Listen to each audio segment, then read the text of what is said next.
아예 땅을 못 보도록 하나님이 만드셨죠. 자, 우리는 땅에서 사실은 만들어졌지만 하나님의 은혜로 하나님의 영이 우리에게 들어오셨죠. 우리는 그 순간부터 하늘에 속한 자가 되었습니다.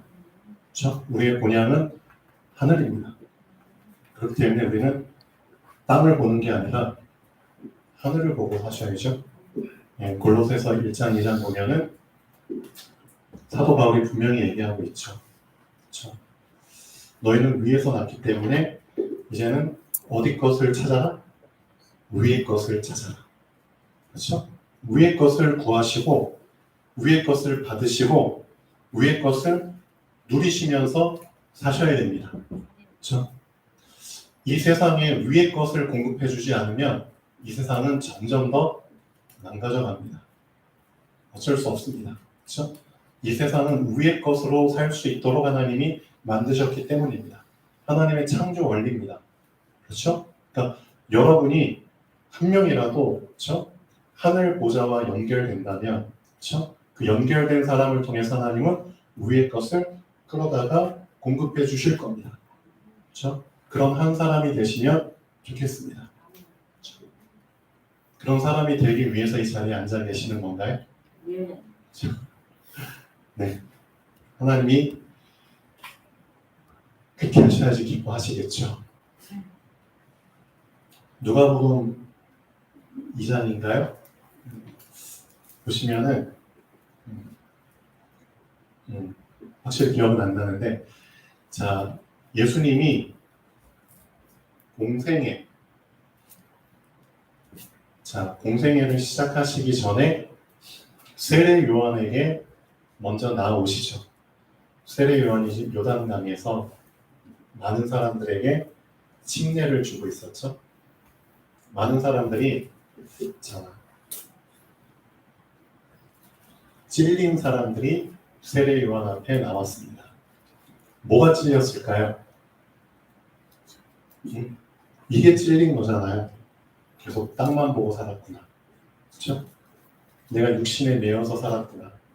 내가 육신의 노예로 살았구나. 이 세상의 노예로 살았구나. 내가 하나님을 잊어버렸구나. 그렇죠? 하나님의 뜻을 내가 모르고 살았구나. 하나님의 음성을 내가 안 들었구나.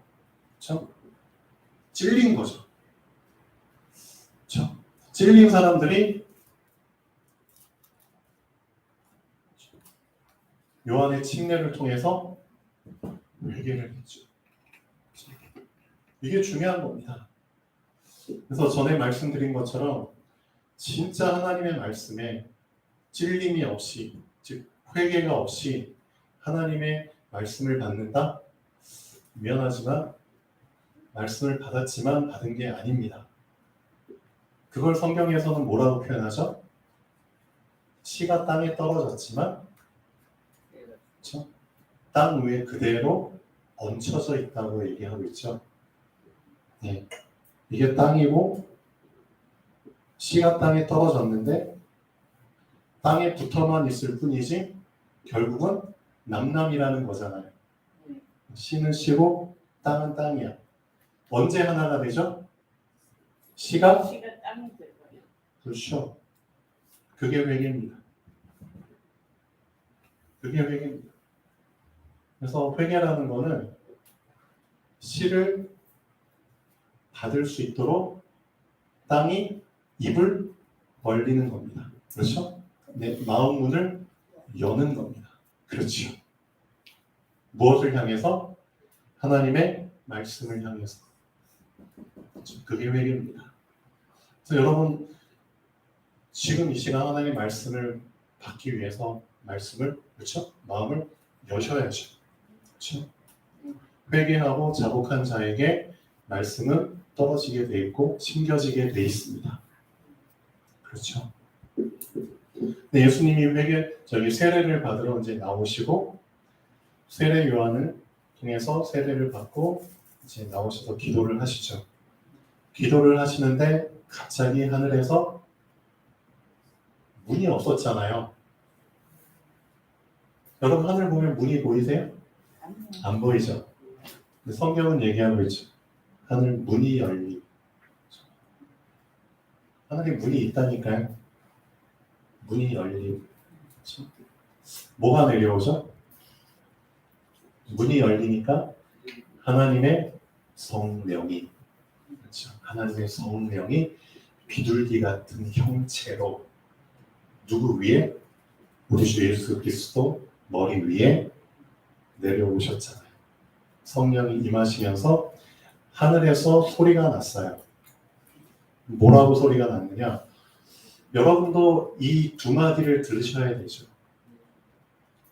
이 두 마디를 꼭 들으셔야 됩니다. 하나님이 어떤 아들에게 이 두 마디를 하시는지를 보셔야죠. 이는 내 사랑하는 아들이고 내가 너를 기뻐하노라. 근데 영어 성경에 보면은 내가 너를 매우 기뻐한다. 매우 기뻐한다. 여러분도 아들, 딸 맞으시죠?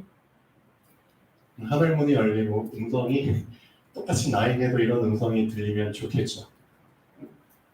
언제 사랑하는 아들이라고 수식어를 붙일까요? 아들 앞에 언제 사랑한다는 수식어를 붙이고 언제 기뻐한다는 수식어를 붙일까요? 어떤 조건이 성립됐을 때? 여러분이 이 조건을 좀 잘 생각해 보십시오. 과연 하나님이 나를 아들, 딸이라고 인정을 하시는데 그 앞에 사랑이라는 수식어를 과연 붙이실까? 그리고 기뻐한다는 수식어를 과연 나에게 붙이실까? 한번 스스로에게 질문을 해보세요. 여러분 하나님 자녀 맞잖아요. 그렇죠? 근데 어떤 자녀에게는 사랑한다, 어떤 자녀에게 기뻐한다 하는데 나한테는 그냥 딸라, 넌 아들이야, 넌 딸이야. 그럼 좀 약간 뻘쭘하겠죠? 예수님한테는 분명히 두 수식어를 붙이셨거든요. 너는 내 사랑하는 아들이고 내가 너를 매우 기뻐해. 자, 사랑한다는 표현은 언제 쓰냐? 당연합니다. 여러분 다 하나님 사랑한다고 얘기를 하시는데 그 이유는 하나입니다. 이것 때문입니다. 하나님의 소유이기 때문입니다. 그렇죠? 하나님의 것이기 때문에 사랑하시는 겁니다. 잘 알고 계셔야 됩니다. 하나님의 소유이기 때문입니다. 이 부분을 절대 놓치시면 안 됩니다. 여러분 누구 거라고요? 하나님 겁니다. 이게 여러분의 소속입니다. 이게 여러분의 정체성입니다. 난 누구 거? 하나님 겁니다. 그렇죠? 이 사실을 놓치지 않았을 때 하나님께 자, 이 고백을 계속 들으실 수 있습니다. 그래, 넌 내 거야. 넌 내가 사랑하는 내 아들이야, 내 딸이야. 그렇죠? 그래서 이 부분을 예수님이 뭐라고 표현하셨죠? 너 진짜 하나님의 사랑 주고받고 싶어? 그걸 예수님이 어떻게 표현하셨냐면 그래, 그래서 내가 너 안에 그렇게 해야 되는 거야. 내가 너 안에 그리고 내 말이 너희 안에. 그렇죠? 그러니까 너희가 내 안에 이거잖아요. 너희는 내 안에 들어오고 그리고 너희 속에는 뭐가 들어가? 내 말이 들어가고. 그렇죠? 서로 주고받는 거잖아요. 서로 소유하는 거잖아요. 그렇죠? 하나님은 나를 소유하고 나는 그분의 말씀을 소유하고. 그렇죠? 서로 주고받는 거잖아요. 이 부분을 놓치지 마십시오. 그래서 항상 내 안에 누가 계신다? 하나님의 성령이. 내 안에 뭐가 있다? 하나님의 말씀이. 나는 누구에게? 나는 하나님께. 그렇죠? 이 부분을 항상 놓치지 말고 고백하십시오. 그렇죠? 결국 이거 놓쳐서 사단이 틈탄 거잖아요. 여러분이 이 부분을 놓치지 않는다면 이 부분에 틈을 주지 않는다면 어떻게 사단이 틈 타고 들어오겠습니까? 맞죠? 예. 결국은 이 소유에 대한 부분을 놓쳐서 그렇잖아요. 나는 하나님 것이고, 그렇죠? 하나님의 말씀이 내 안에 임했는데 둘 다 놓쳐버리니까 결국 사단이 틈을 타서 계속 우리를 하나님과 우리 사이에 벌려가 버렸잖아요. 어느 정도까지? 완전히 단절될 때까지 벌려가 버린 거잖아요. 그렇죠? 그걸 회복하셔야 됩니다. 그렇죠? 여러분, 그래서 이 예배 시간 말씀 들을 때 가장 중요한 겁니다. 이 소유에 대한 부분, 이 부분을 계속 각인시키십시오. 명확히 하십시오. 그렇지, 나는 하나님 거야. 그 고백이 나에게 진짜 부딪혀올 때 딴짓 안 할걸요? 맞잖아요. 하나님 건데 어떻게 딴짓을 해요, 내가? 어떻게 다른 우상을 바라보냐고요? 어떻게 다른 신의 이름을 부르냐고요? 어떻게 사단의 소리에 귀를 기울이냐고요? 맞죠? 그렇잖아요. 이 소유에 대한 부분이 명확하지 않으니까 여기저기 기웃거리고 이 사람 저 사람, 그렇죠? 귀신 들린 자들이 하는 말, 오늘의 운세, 사주팔자, 점장이, 신들린 자, 그런 이상한 종교에 잡힌 자들의 말에 기웃기웃거리잖아요. 소유가 안 돼서 그렇잖아요.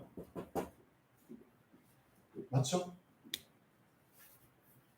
두 번째, 언제 매우 기뻐하신다는 표현을 쓰죠? 이건 되게 간단합니다. 하나님이 나를 기뻐하셔. 언제 고백 듣죠? 예수님이 왜 이 고백을 들으셨죠? 하나님의 뜻을 이루기 위해서 왔잖아요. 그렇죠? 하나님의 뜻, 하나님의 소원. 그렇죠? 여러분이 하나님의 뜻을 마음에 품고 하나님의 소원을 붙잡는다면 하나님이 여러분에게 분명히 이 말씀을 하십니다. 내가 너를 매우 기뻐한다. 그렇죠? 하나님의 소원, 하나님의 뜻을 이루기 위해서 예수님이 이 땅에 오셨거든요. 맞죠? 여러분 안에는 누구의 소원이 들어있고 누구의 뜻이 들어있습니까? 그렇죠? 잘 점검해 보십시오. 진짜 하나님의 소원이 여러분 마음속에 들어있습니까?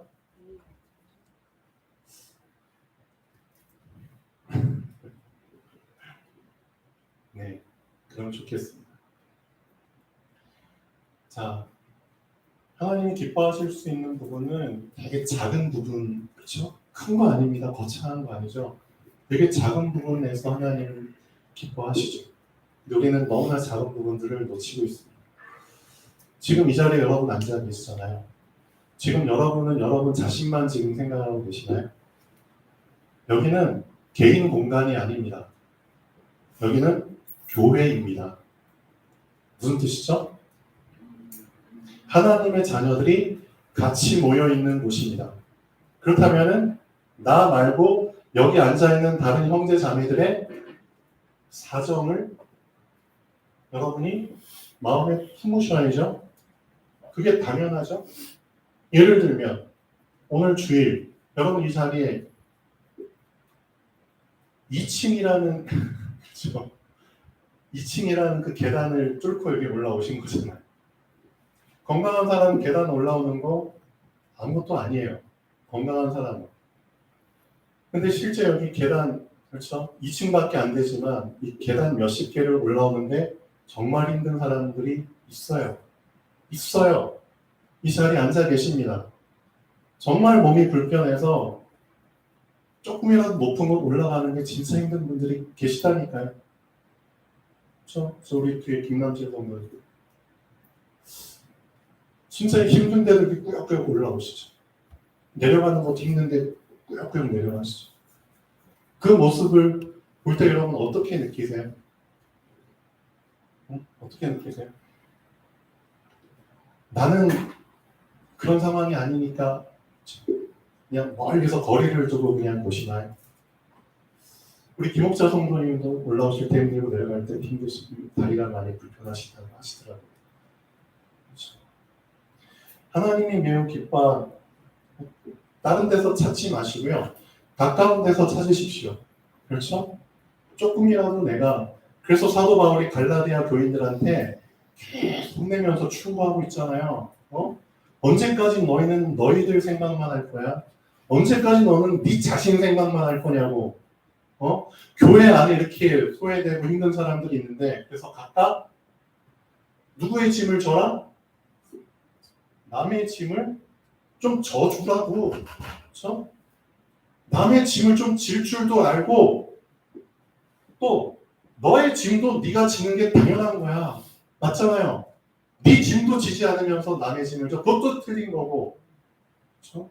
네 짐만 지고 남의 짐은 안 져줘. 그것도 틀린 거고. 그렇죠? 교회는 그런 곳이 아닙니다. 갈라디아서 6장인가 나오잖아요. 그래서 이렇게 혼내잖아요. 각각 먼저 자기의 일을 살피라고. 자기도 살피지 못하면서 무슨 남을 살펴. 맞죠? 각각 자기의 일을 살펴. 무슨 뜻이죠? 각각 자기의 일을 입증해. 이 단어를 붙잡으셔야 돼요. 입증해봐. 말로만 하지 말고 진짜 입증해봐. 저는 요즘 이 말에 꼽혀가지고 그렇지. 이젠 말로만 하는 시간표가 아니야. 진짜 나도 나의 일을 입증해야 되는 시간표야. 저희 치과에 이제 환자분들 거의 8, 90%가 어르신 분들이거든요. 65세 이상이 10명 중에 9명. 제 치과 오는 환자분들 비율을 따져보니까 10명 중에 9명이 65세 이상이에요. 노인 치과예요. 그래서 정말 거동이 힘드신 분들 계세요. 그래서 오시면은 꼭 한마디씩 하시죠. 아휴, 그냥 올라오느라 진짜 엄청 어필하는 거죠. 너무 힘들었다고. 그렇죠? 그렇죠. 그래서 이 계단 올라오는 게 힘들어서 치과 오기 싫다고. 그런 말은 계단 올라오는 게 힘들어서 치과 오기 싫대. 얼마나 힘들었으면. 그렇죠? 그래서 좀 1층에다가 치과 옮길 수 없어. 그런 얘기도 하시고요. 제가 그런 얘기들을 이제 웃으면서 그래야지. 근데 제 마음에는 생각을 하죠. 그렇지. 정말 좀 더 편하게 오실 수 있도록 해드리는 게 맞지. 이제 마음은 그러고 싶은데 아직 제가 그런 준비가 안 됐잖아요. 그럼 어떻게 해야 돼요? 입증할 준비를 해야죠. 실제로 입증할 준비를 해야죠. 그래서 저는 만약에 제가 이제 말씀도 전하고 피아노도 치고 하지만 제가 좀 줄어들게 되면은 제 교회에서 하고 싶은 일은 다른 게 아니고요. 저는 교회 밖에서 안내를 하고 싶더라고요. 큰 교회는 다 안내하시는 분들이 있잖아요. 그 교회가 크고 작고를 떠나서 안내하는 분들은 꼭 있으시는 게 전 좋을 것 같아요. 왜냐면은 그 안내하시는 분의 그렇죠? 이제 어쨌든 이제 잘 준비된 분이 안내를 하셔야겠죠. 이미 영적 상태가 갖춰진 분이 안내를 하셔야겠죠. 그럼 그 분의 그렇죠 한 마디가 그 얼굴 표정 하나가 예배드리러 오는 분들의 영적 상태를 상당히 많이 업시켜 드릴 수도 있고 그렇죠? 준비된 상태로 도와드릴 수 있고 그렇게 힘들게 올라오시는 분들 옆에서 구축도 하면서 그렇죠? 짧은 시간이지만 그 짧은 시간이 이분들이 예배를 드리는데 더 집중할 수 있도록 세팅시켜 드릴 수 있거든요. 안내는 저는 정말 필요하다고 봅니다. 근데 아직은 우리 교회 성도님들이 거기까지는 여유가 없으셔서 그래서 진짜 하나님이 기뻐하시는 거는 되게 가까운 데 있습니다. 진짜입니다. 그렇죠? 그래서 류 목사님이 항상 얘기하시잖아요. 반대쪽에 응답입니다. 남들이 생각하지 못하는 곳에 응답이 있는 거야. 그 눈을 여는 사람은 응답을 찾을 수 있겠죠. 쉽습니다.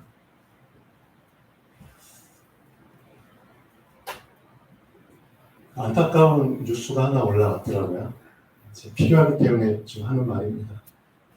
진짜 안타까운 뉴스인데 그 중소기업 중에서 광학 렌즈인가? 그거를 만드는 이제 업체가 있나 봐요. 광학 렌즈. 전부 망원경인지 뭐 현미경인지 렌즈 만들어야 되잖아요. 근데 그 렌즈를 만들기 위해서는 특수한 그런 용액들 그런 것들을 많이 사용해서 만들어야 되거든요.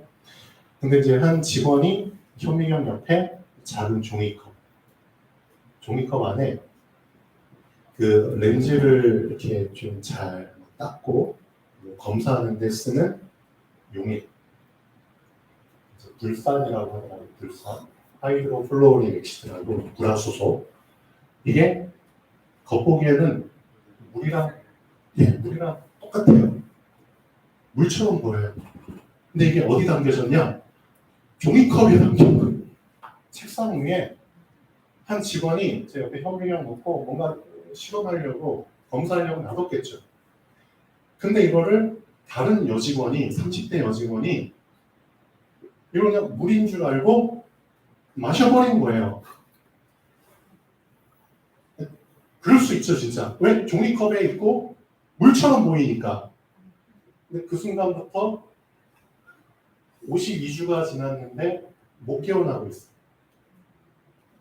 그렇죠?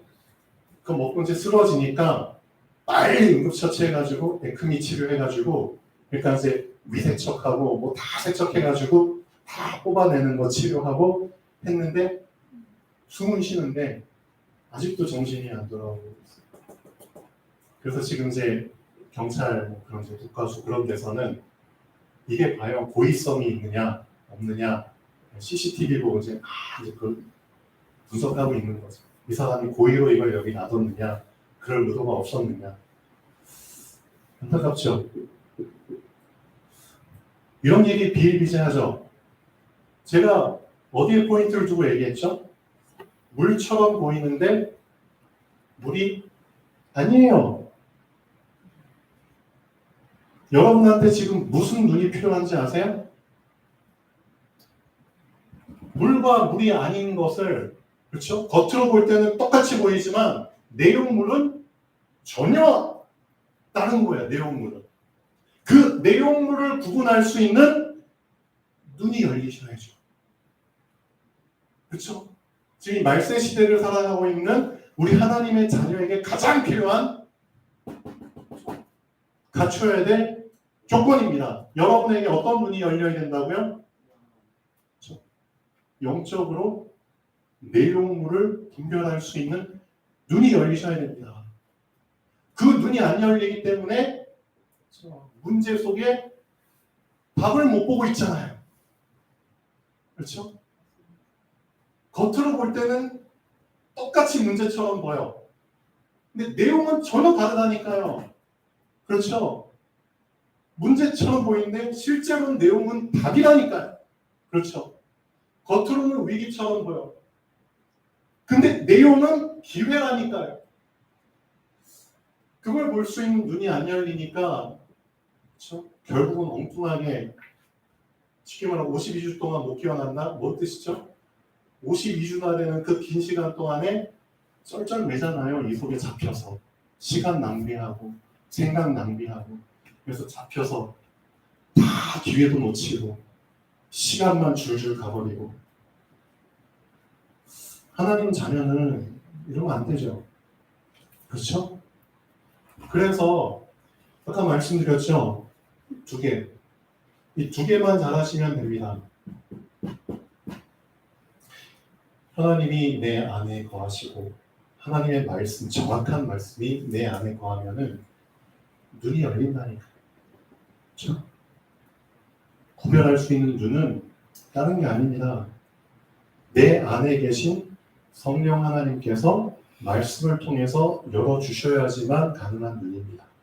그래서 이 부분을 여러분이 확실하게 여러분 걸로 고정시킬 때 이런 눈이 열립니다. 그렇죠? 그 눈이 열린 사람은 반대의 것을 볼 수 있게 되고 그것을 붙잡게 됩니다. 남들은 문제만 붙잡지만 나는 그 속에서 답을 붙잡죠. 아무도 이 사람을 이길 수가 없죠. 되게 쉽잖아요. 이 쉬운 거를 우리가 못하는 이유.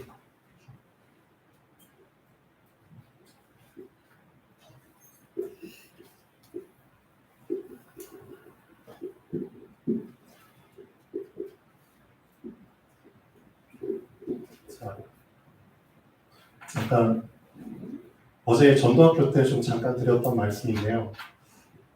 이 부분을 좀 한번 생각을 해보셨으면 좋겠습니다.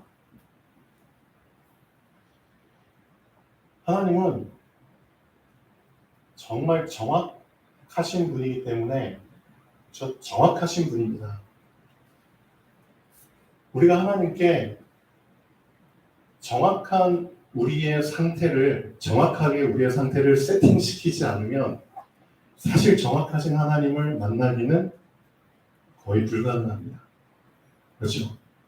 틀린 상태 속에서 정확한 것을 붙잡는다는 것은 거의 불가능하거든요.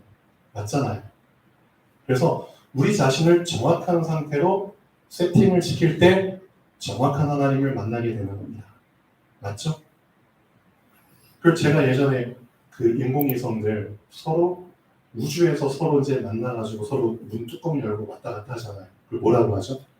도킹이라고 하잖아요. 그렇죠? 도킹하려면 진짜 정확하게 문과 문이 팡 맞닿아야 됩니다. 그렇죠? 그렇게 됐을 때 거기에 이제 압력을 서로 통하게 하고 문 열고 왔다 갔다 하잖아요. 정확한 겁니다.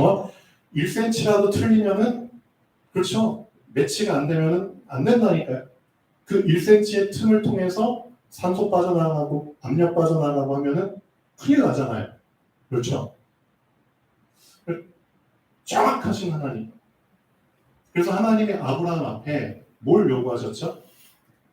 나는 전능한 하나님이야. 그러니까 너는 내 앞에 설 때 어떻게 하라고요? 너는 내 앞에 서서 그렇죠? 완전한 상태로 내 앞에서 걸어 행하라. 왜? 나는 전능하기 때문에. 응? 너도 내 앞에 서서 완전해져. 그럼 어떻게 완전해질 수 있냐고.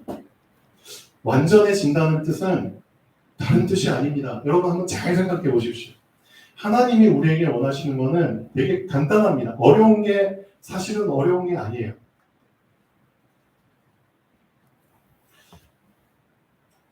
하나님이 사실 상처를 받으시는 분은 아니죠. 이미 다 알고 계시기 때문에 상처를 받으시는 분은 아니지만 우리에게 계속 확인시켜 주길 원하시는 게 하나가 있어요. 그게 뭐냐? 창세기 3장입니다. 이 부분을 계속 우리에게 확인시켜 주는 겁니다. 내가 너를 창조했잖아. 그리고 처음에는 내가 너와 함께 했잖아. 내가 너하고 나는 하나였잖아. 그렇죠? 하나였다니까요. 근데 네가 선악과를 보고 혹해버리고 사단의 말을 듣고 어떻게 했죠? 나를 배신했잖아. 배신할 때 너 어떻게 날 배신한 줄 알아? 뒤도 안 돌아보고 배신하더라. 예를 들면 완전한 단절의 모습을 보이고 배신을 한 거거든요. 완전한 단절입니다. 하나님과 일말이라도 연결되는 그 줄이 남아있으면 좋겠지만 얄짤 없거든요. 인간이 하나님 배신할 때 일말의 가능성이라도 남겨놓으면 좋은데 완전 단절의 상태로 배신했거든요. 하나님이 그걸 알고 계시죠. 그래서 너 그리고 나 몰라 하고 네가 원하는 신 갖다 앉혀놓고 그거 섬기면서 살았잖아. 그렇죠? 근데 그나마 하나님의 은혜로 그리스도 붙잡고 그렇죠? 구원 받았는데 너 그걸로 사실은 모든 문제 해결됐다? 천만의 말씀. 실제로 하나님의 자녀들이, 구원받은 하나님의 자녀들이 성경에 나온 하나님의 그 축복, 약속의 축복들을 누리지 못하고, 그렇죠? 응답으로 누리지 못하고 불신자보다 더 못하게 사는 이유가 뭔지 아세요? 하나님은 이거 확인하는 겁니다. 너 나한테 이거 확인받아야 돼. 이거 확인받지 않는 이상 미안하지만 본론, 그렇죠? 실제 본론 속에 너의 인생은 못 들어가. 실제 성경이 원하는 본론의 인생 속에는 못 들어가. 그냥 너는 서론 인생 살다가 그냥 가는 거야. 내가 너한테 이거 확인해야 돼. 뭐 확인해야 되느냐? 너 배신할 때, 나 배신할 때 완전 단절로 배신했지? 그러면 너 나한테 진짜 오고 싶어? 세상 배신할 때 완전 단절의 모습으로 세상 배신해. 그러면 내가 너 인정해 줄게. 간단하죠? 이해되셨죠? 네. 이거 보여드리면 됩니다. 그렇죠? 하나님께 간다는 거는 세상 입장에서는 배신이거든요. 그렇죠? 우리가 세상에 간다? 하나님 입장에서는 배신이거든요. 똑같죠? 하나님 똑같이 경험하셨죠? 똑같이 요구하시는 겁니다.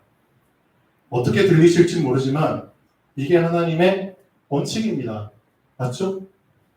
눈에는 눈이야. 이에는 이야. 이게 어떻게 보면 되게 무자비하게 비정하게 보일 수 있지만 전 이게 맞다고 봐요. 맞잖아요. 그렇게 해서 하나님이 확인하시는 거잖아요. 너 나랑 단절할 때는 뒤 돌아볼 것도 없이 100% 단절했으면서 나한테 올 때는 왜 세상과 끊지 못하고 세상과 자꾸 양다리 걸친 상태에서 나한테 와서 다 뽑아 먹으려고 해? 그 자체가 잘못된 거 아니야? 어떻게 생각하세요? 하나님 앞에 예의가 아니잖아요. 갈 때는 네 마음대로 뒤도 돌아보지 않고 가더니 올 때는 너 믿는 구석 다 만들어 놓고 나한테 와가지고 축복받으려고 해? 그게 하나님 입장에서는 아니잖아요. 어떻게 생각하세요?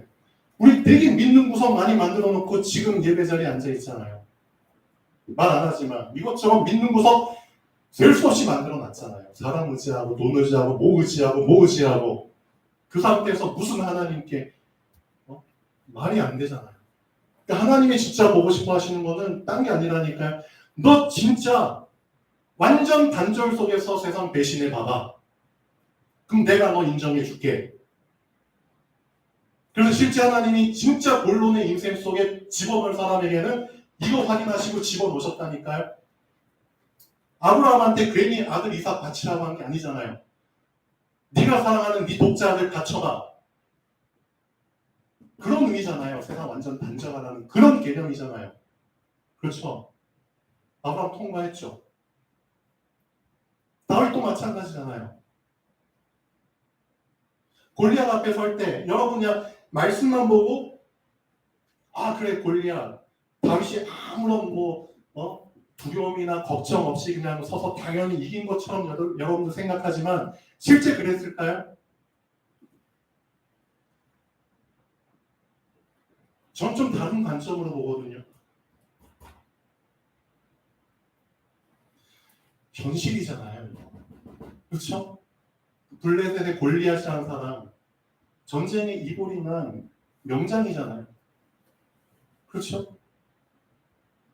육신적으로 키가 3m에 가깝고 아무도 못 이기잖아요.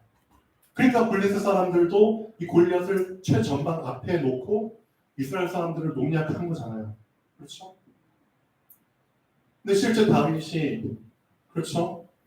청년 아직 성인도 안 된 나이에 한 17, 8살 그 정도 나이에 그렇죠? 섰다. 죽음의 위기, 죽음의 위협이 없었을까요? 본인이 그런 죽음의 위기 못 느꼈을까요?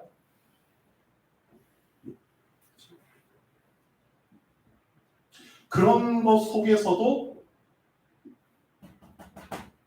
내가 죽더라도 그렇죠? 내가 죽더라도 상관없어.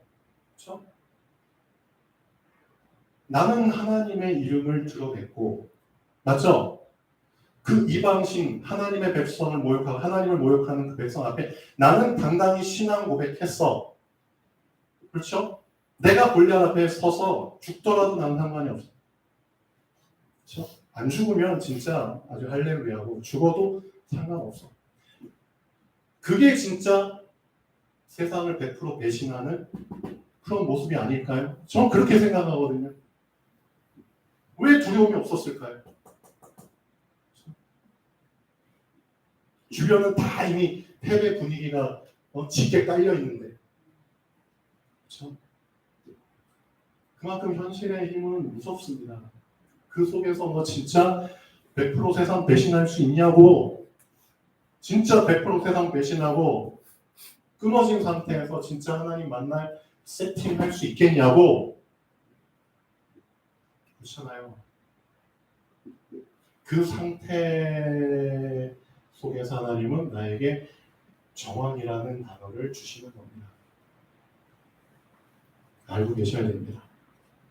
내가 왜 언약을 정확하게 못 붙잡지? 이것 때문에 내 세상을 100% 배신한 적이 없거든요. 그렇잖아요.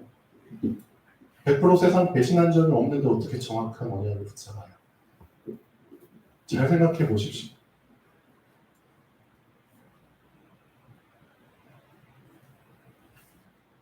그런 상태 속에서 하나님의 그렇죠. 언약을 붙잡고 계획을 자꾸 발견하려고 하니까 자기 수준 속에서 발견하는 거죠. 결론 보실까요? 완전히 세상과 단절된 이 상태 속에 들어가지 못하니까 무조건 문제가 생기면 문제 해결에 그냥 잡히잖아요. 문제가 해결되면 그걸로 다 되는 것처럼. 근데 문제 해결이 먼저가 아니라니까요. 뭐가 먼저죠? 하나님의 계획이 먼저입니다. 우리가 잘못 착각하는 게 무조건 사단이 짓거리 하면은 사단 결박 하는데, 여러분 잘 알고 계십시오. 사단 결박이 먼저가 아니라니까요. 하나님의 계획이 먼저입니다. 하나님은 엄청난 판을 짜고 계시는데 그 판을 짜지도 못하도록 사단 결박을 막 해버리면 그게 하나님의 뜻일까요? 어떻게 생각하세요? 하나님이 애국이라는 나라를 완전 회생 불가능하게, 사단의 진이잖아요.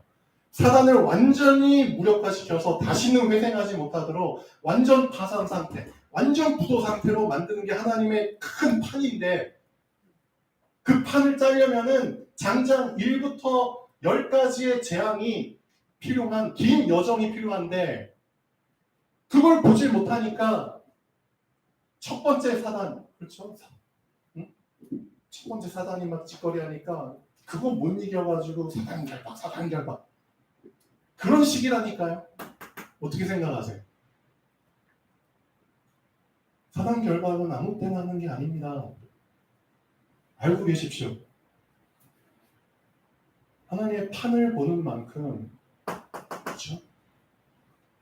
사단을 결박해야 될 타이밍이 있고요. 하나님의 판을 보지 못하는 만큼, 그렇죠?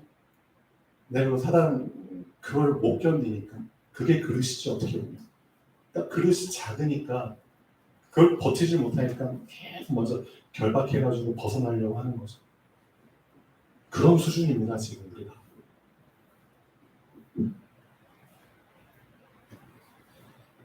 자, 문제 해결이 먼저가 아닙니다. 하나님의 계획이 먼저고 사단 결박이 먼저가 아닙니다. 하나님의 계획이 먼저입니다. 하나님이 사단을 통해서 판을 짜시고 판을 키워가시는데, 사단을 결박시키면, 사단의 활동을 결박시키면 어떻게 하라고요? 그게 소인배들이 하는 짓이잖아요.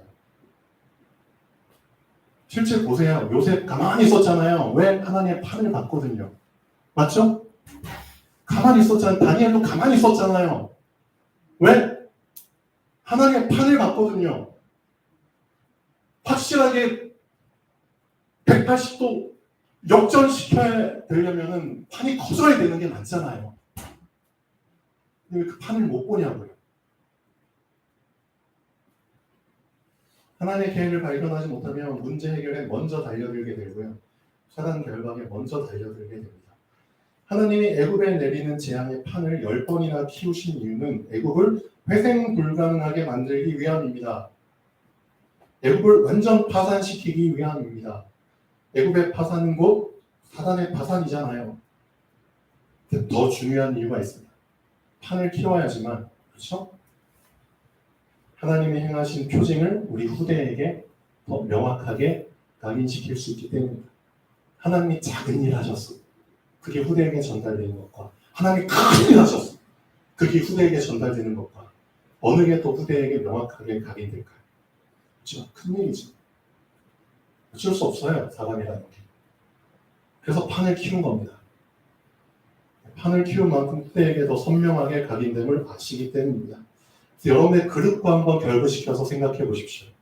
그릇이 크다는 뜻은 하나님이 준비하시는 판을 그만큼 크게 발견했다는 뜻입니다. 맞죠? 그릇이 작다는 뜻은 하나님이 준비하시는 판을 그만큼 작게 발견했다는 뜻입니다. 그래서 그릇이 큰 사람은 어떻게 하죠? 웬만해서는 가만히 있잖아요. 기다리잖아요. 참잖아요. 왜? 하나님이 판을 키우시는 게 보였기 때문이잖아요. 그게 그릇 차이입니다. 그릇 차이는 여기서 나오는 겁니다. 하나님이 다 하시는 것 끝까지 지켜본 사람이 요셉이잖아요.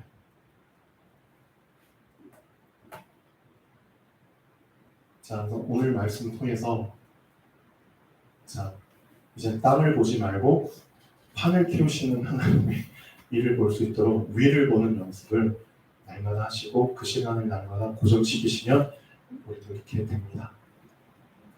기도하겠습니다. 창조주 하나님, 정말 감사드립니다. 애국의 재앙을 통해서 하나님이 우리에게 원하시는 그릇을 알게 하시고 우리를 그 그릇으로 키우시는 하나님을 찬양합니다. 하나님의 언약 속에 들어가게 하시고 하나님의 언약이 우리를 키우시옵소서. 주 예수 그리스도 이름으로 기도합니다. 아멘.